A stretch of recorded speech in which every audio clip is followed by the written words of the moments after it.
What's happening? Will Freeman, RevolutionaryLifestyleDesign.com, coming at you today to talk about why you're not losing weight even though you are trying hard to lose weight.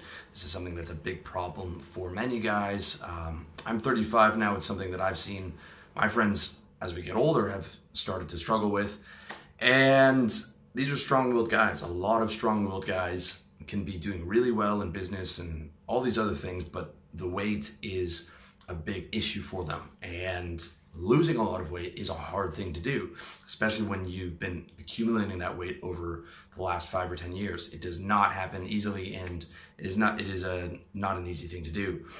And I can definitely relate. Okay, last night I destroyed a large pizza from Pizza Hut by myself with a dessert on top of that and a few sodas.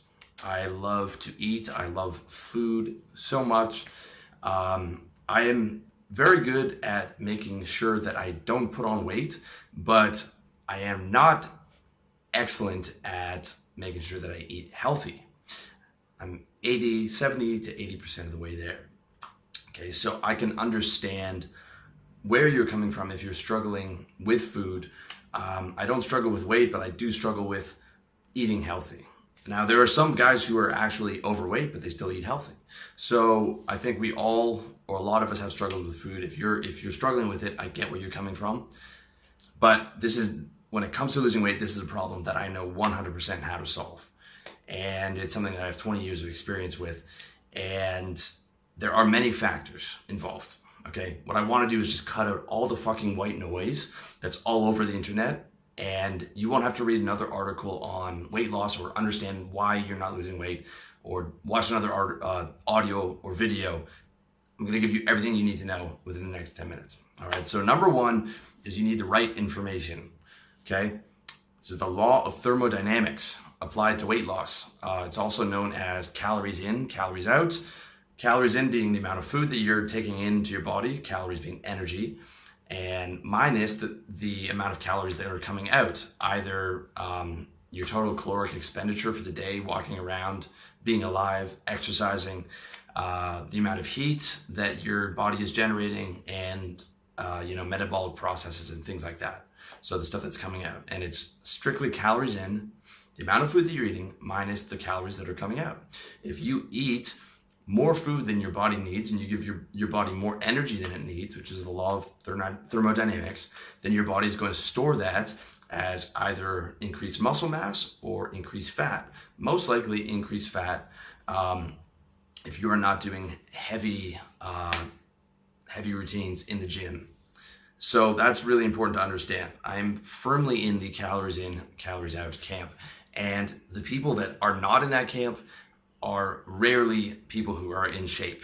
Okay, those are people who have excuses, or they are people who believe in miracle diets or believe in you need to eat these are special weight loss foods, or that you can't lose weight, all these other excuses. All right, I'm not trying to shit on anybody, but that's the truth. And this is massively field tested on myself over the last 20 years.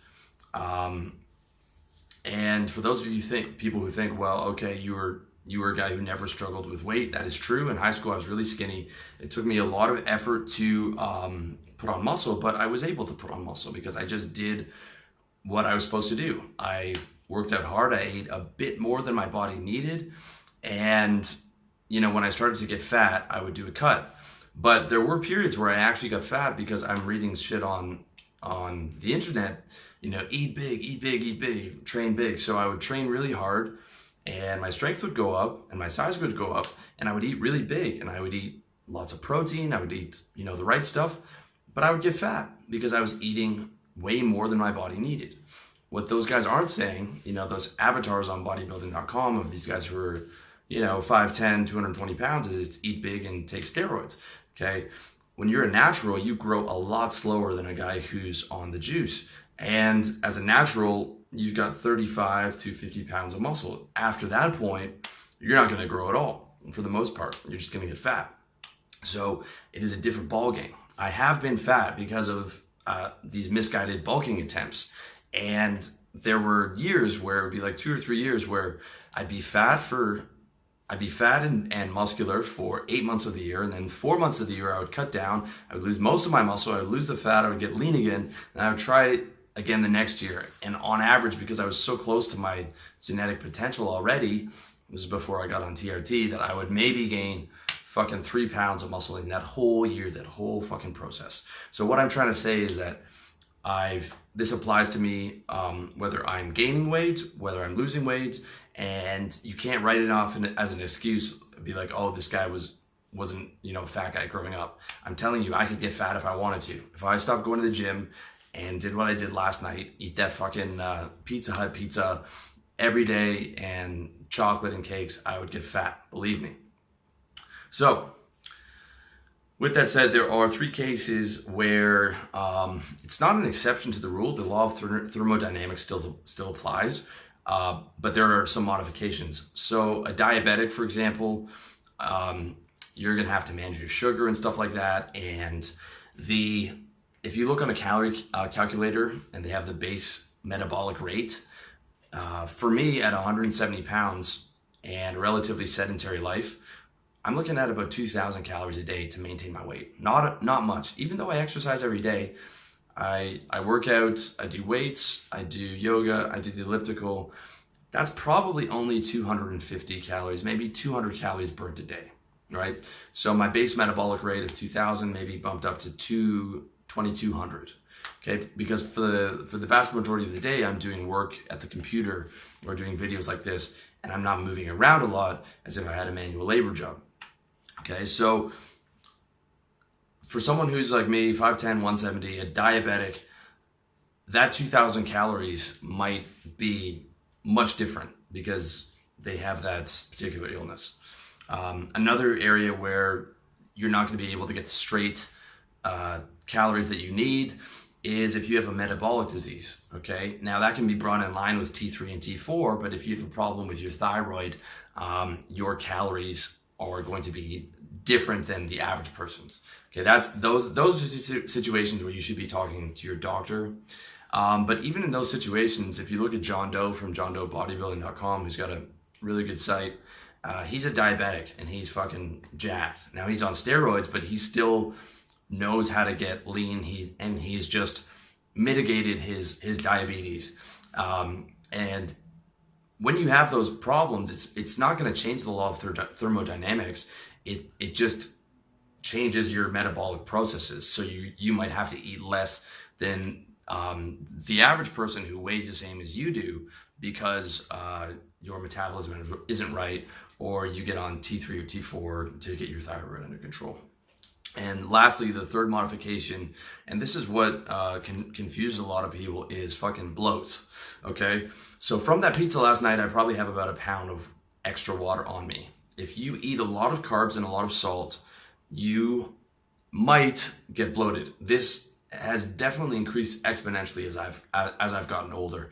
If I do 3 high carb, high salt days, like I'm eating Indian food, I'm eating pizza in a row, I'm gonna put on like 3 pounds of water weight and my face is gonna bloat up big time, okay? And that's doubly true if, I don't have a Remedex, or if it's bunker Remedex and the estrogen goes up. These are big factors as you get older. And if you might look back through some of my videos, there's a couple where I was on a bender and you could see it in my face. You could see the bloat. And where other videos, you can see the cheekbones, okay? And I haven't changed that much weight over the last 6 months, 7 months, but when you do eat a lot of salt and carbs, that bloat becomes a factor, and you get on the scale, and you could have been cutting weight, but you could get on the scale and say, shit, I actually gained weight. No, it's not that. Or I'll have guys who say like, oh man, I can gain 4 pounds in a day. If I just eat that cheeseburger, it makes me fatter. Not for guys, and then they'll put to me like, it doesn't work for guys like you like that, but for me, I can't eat that cheeseburger, I'll get fat. No, you can't put on a pound of fat in 2 days. It is the bloat, it is the salt, it's the carbs. That's one thing you have to understand. So yes, high glycemic foods, they are a factor. Your metabolic rates are a factor. Bloat is a factor, but it does not change calories in, calories out. Okay, part of calories out is metabolic rates and caloric expenditure, and that includes if you have a disease like diabetes or something that's included in calories out. Okay, so it does not change the law of thermodynamics whatsoever. It just means you might have to go a bit harder than someone else who doesn't have that particular illness. Okay, you can eat nothing but ice cream, all right, and lose weight if you're eating 200 calories of ice cream. If you eat one little ice cream bar every day, you're going to lose a ton of weight. Now that's going to be super unhealthy, but if that's all you're eating, you're going to lose a ton of weight because you literally don't have the calories to maintain the weight that you have. You're not bringing in the energy to maintain the weight that you have, okay? Because calories are energy. And you might have heard of starvation mode. Okay, starvation mode does not apply to you. Starvation mode applies to children in Africa who are actually starving, who were skinny to begin with and then got hit with a famine and had no body fat to begin with. And then over a period of 6 months, they grow these distended stomachs because they are barely eating anything, okay? That does not apply to normal humans. It's not gonna apply to you. Watch videos of people who've done a 1 week fast, okay? I've done fasts, and not only do you lose weight on a fast, but it's actually good for you, all right? I'm not telling you to do a month-long fast, but a fast of 2 or 3 days is very good for you. It's a total systems reboot. And if you look at all the literature, the one thing to be shown, proven to extend life across all animal species is caloric restriction, okay? It is not a bad thing to skip a meal or to skip a day and let your body recharge and let your body not have to digest something for that day. And you can watch people losing weight who do week-long fasts on YouTube, or there are people who do month-long fasts of just drinking water, and of course they lose weight. Of course they do, and they don't starve because they're fat or they're overweight, and that's where the body starts to take. That's why fat is there. That's why you have fat in case of famine, right? You know, in hunter-gatherer days, we would have famines, or we would have times where we weren't able to eat, and that is what fat storage was for. And that is why it is so hard in the modern day, because you were just designed to eat as much food as possible in case we don't get that food again, right? It's like you spend 3 days hunting a boar or whatever in the forest, and then you and your family are going to gorge on that boar because that is your reward. You don't have this giant supermarket filled with a ton of food that is always easily available to you, okay? And if you want to look again at people who fast and lose weight, or who are in major caloric restriction and lose weight, look at Survivor. Look at the first year of Survivor. Everyone on that show got really skinny because they just didn't have enough food, and they didn't have the amount of food, okay? It is not unhealthy to lose weight. You will not go into starvation mode as long as you're getting the vitamins, nutrients, and food that you need. So that's right information. Point 2 is how to actually lose weight. Okay, I'm going to give you the links to the article and the resources that I have, because I have a bunch of resources on my site for this. So let's say you want to do it the healthy way. You want to lose a pound a week. A pound is about 3,500 calories. So that means you're going to have to be in 1,000 caloric deficit every day. And the way to find your metabolic rate and to find what 1,000 calorie deficit for you is, you just go online, you find a calorie calculator, or you use a calorie calculator app. 1 pound per week, you know, the scale might not show it right away because if you're eating a lot of salt and carbs, but you will start to, if you are in 1,000 calorie deficit, you will start to lose weight, and it'll be approximately 1 pound a week. I've done this before many times when I was cutting, but what you have to understand is 1,000 calories is a fair amount of food. That's basically like a large breakfast. That's cereal plus toast plus eggs plus bacon plus orange juice. That's about 1,000 calories. That's what has to be sacrificed every day. Basically, one of your meals, and probably one of your bigger meals, is gone. Okay, you don't have to skip a meal, but you have to skip that equivalent in calories, which is a lot. Okay, 1,000 calories a day is a lot, and that's just for like a moderate weight loss plan of like a pound a week. Okay, it's still a lot. And 52 weeks in a year, if you want to lose 52 pounds, you're going to have to do that for a year. You're going to have to skip a big breakfast or a big dinner for the next year to lose 52 pounds. If you're 100 pounds overweight, you're going to have to do that for the next 2 years. You're going to be on a diet for the next 2 years. Okay? That's how serious, that's how much commitment it takes. That's how long it takes. That's why all these people go on these diets and they don't stick with it, because they don't realize the amount of time you have to, it's not just like 2-3 months you're going to be able to lose weight after you've been overeating for the last 15 years. It doesn't work that way. You're going to have to be in for the long haul, and you're going to have to say, okay, this isn't a diet. This is just what I'm eating right now. This is my new lifestyle. And eventually my body will accustom itself to that size, and then I'll continue to be able to eat at that caloric expenditure, right? It's a complete change of lifestyle. It's not a fucking diet. That's where a lot of people make a mistake. And one of my big hacks for how I'm able to not eat a lot of calories is I do intermittent fasting every day. So I eat from noon till 8 p.m. or 9 p.m. sometimes, and then I don't eat anything until noon the next day. So it gives my body the entire time to recharge. If you look at sites like Lean Gains and you look at guys like Brad Pylon, they have a bunch of information that fasting for short periods of time helps with metabolism, helps with actually burning fat as opposed to muscle. I'm not an expert on that, but I do it because it gives me a lot of morning energy. I do it because I combine that with a stim in the morning, which is caffeine, which blunts my appetite. And I do it because then I can have a big clean lunch and a big dinner, which, 65% of the time or 40% of the time is probably kind of a cheat meal, the big dinner, or at least a little bit of a cheat meal, so that I actually get full at meals, right? Even though I'm maintaining my calories, I'm full in the morning because I have a stim and my body's used to IF. Then I get to lunch, I'm getting a bit hungry, then I full off that, and then I have a big dinner when I'm done all my work and I feel satiated. And I think it's a really good way to help you keep the calories off. That is one of my big hacks for how to lose weight. But if you want to see exactly what I do and have done if I'm doing a cut, check out my article and video, how to cut weight with minimizing muscle loss. And I'll have a link to that as well. Lastly, I just want to go through the mistakes that most people make. Okay, the biggest mistake is not counting calories. What gets measured gets managed.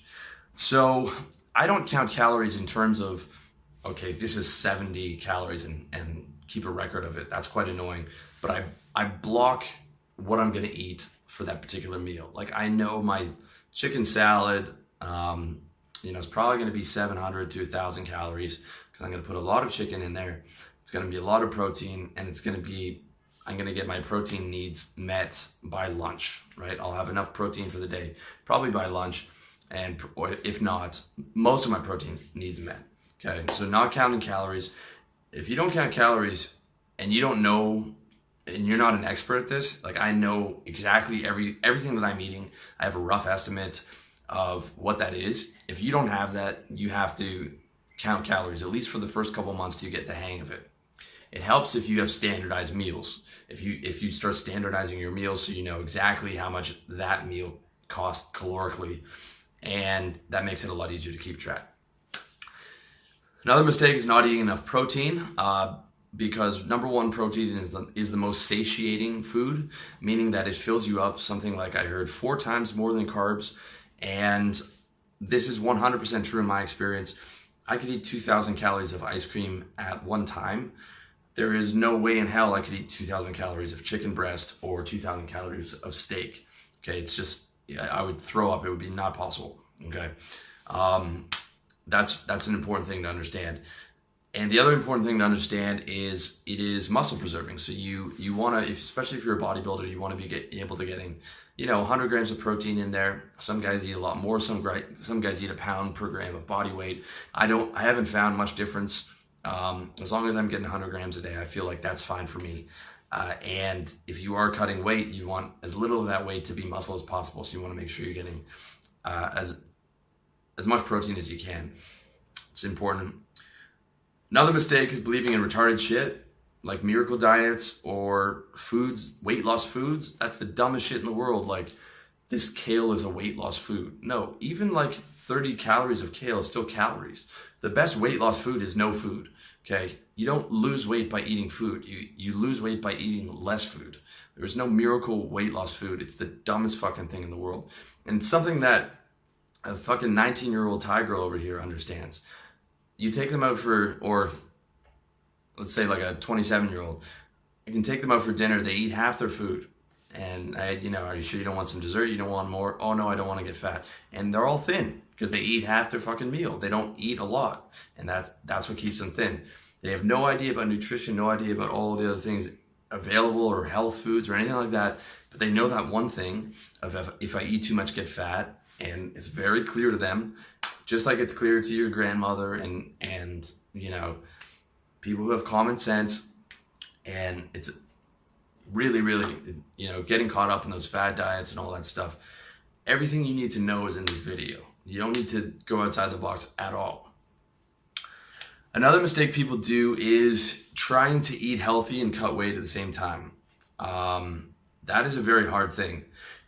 You can try and eat a bit healthier, but I would cut weight before you do health.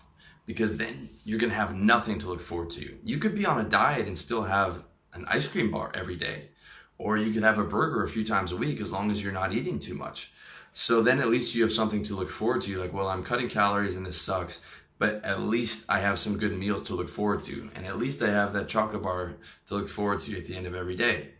As opposed to, okay, I'm cutting weight and I'm only eating health food that's fucking boring and that I don't like. Then you have nothing to look forward to. So I think it's really important to either choose to do, okay, I'm gonna get healthy or I'm gonna lose weight. One thing before the other. Those are two separate goals, and trying to combine them is just gonna lead to you falling off the wagon or binging or something like that. Next point is taking on too much stress. Most of my guy friends who are my age who are struggling with their weight, part of it's that we're getting older, but I think a big part of it is that they have a lot more stress than I do. They've got the mortgage, some of them have kids, they've got demanding jobs. And as you get older, everything just becomes about money. You've got so many like financial bills and things you have to pay for that a lot of guys get in the mentality of like, okay, whatever, as long as I get this project done at work, as long as I can pay my bills, fuck it, I'm gonna drink more, I'm gonna eat more, because they have so much more stress. And the more stress you have, the more radical pleasures you need, because you're suffering all day, so you're gonna crave a lot more some type of radical pleasure. And a lot of the time it'll go into alcohol, it'll go into food, it'll go into all these other things. So if you are struggling with losing weight, and this has nothing to do with the law of thermodynamics, this is just mental. You really need to look at like cutting that stress down, and that's a big thing for me too. Like if I start picking up big habits bad habits, that means I know I'm pushing too hard in my business, and I'm like, okay, I'm making more money and I'm getting more done, but my health is suffering, so I got to cut that down. And that's the attitude that you should have as well. And lastly, the big mistake that guys don't make is not lifting weights. Lifting weights is awesome for everything, but mainly if you're going to be on a cut and you're going to be cutting weight, you want to make sure that as much of that weight is fat as possible. You are going to lose some muscle, but if you don't touch the gym, if you don't touch weights, you're going to lose a lot more muscle. Okay, when you hit the weights and you get enough protein, you're at least hopefully going to be able to maintain, a good chunk of the muscle you already have, which means that you're going to lose more fat, which means that you're going to look better. It's an important thing to understand.